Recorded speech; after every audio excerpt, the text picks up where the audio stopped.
Terkait dengan pemetaan jalur arus balik mudik yang berpotensi terjadi kecelakaan lalu lintas di wilayah Kabupaten Musirawas, Polres Musirawas menghimbau pada pemudik agar berhati-hati melewati jalan yang mulus serta berliku-liku di wilayah Jalan Musirawas.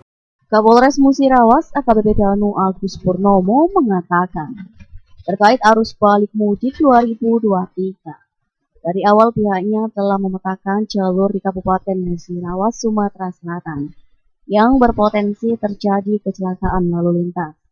Dan untuk posisi yang rawan laka di wilayah Kabupaten Musirawas ini difokuskan jalur lintas tengah Sumatera, di mana jalur lintas tengah Sumatera terbagi dua. Pertama yakni dari perbatasan Kabupaten Empat Lawang menuju ke arah Muara Beliti.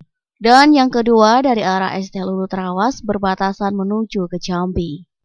Kondisi jalan pertama dari arah Empat Lawang ini terdapat beberapa desa, seperti Desa Kebur, Desa Muarakati sampai dengan Rantau Seri perbatasan dengan Empat Lawang memang kondisi jalannya cukup bagus, serta jalannya halus, namun kurang penerangan dan ditambah lagi dengan jalannya yang berliku-liku.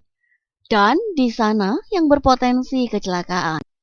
Posisi yang rawan laka di wilayah Kabupaten Musirawas ini kita fokus yaitu jalur lintas tengah Sumatera. Jalur lintas tengah Sumatera ini kita ada dua. Yang pertama yang jelas dari perbatasan dari Empat Lawang menuju ke arah Muara Beliti, dan selanjutnya dari arah BTS Ulu. Jadi dari itu perbatasan menuju ke Jambi. Memang kondisi jalan pertama dari arah Empat Lawang ini beberapa desa seperti Desa Kebur, kemudian Desa Muarakati sampai dengan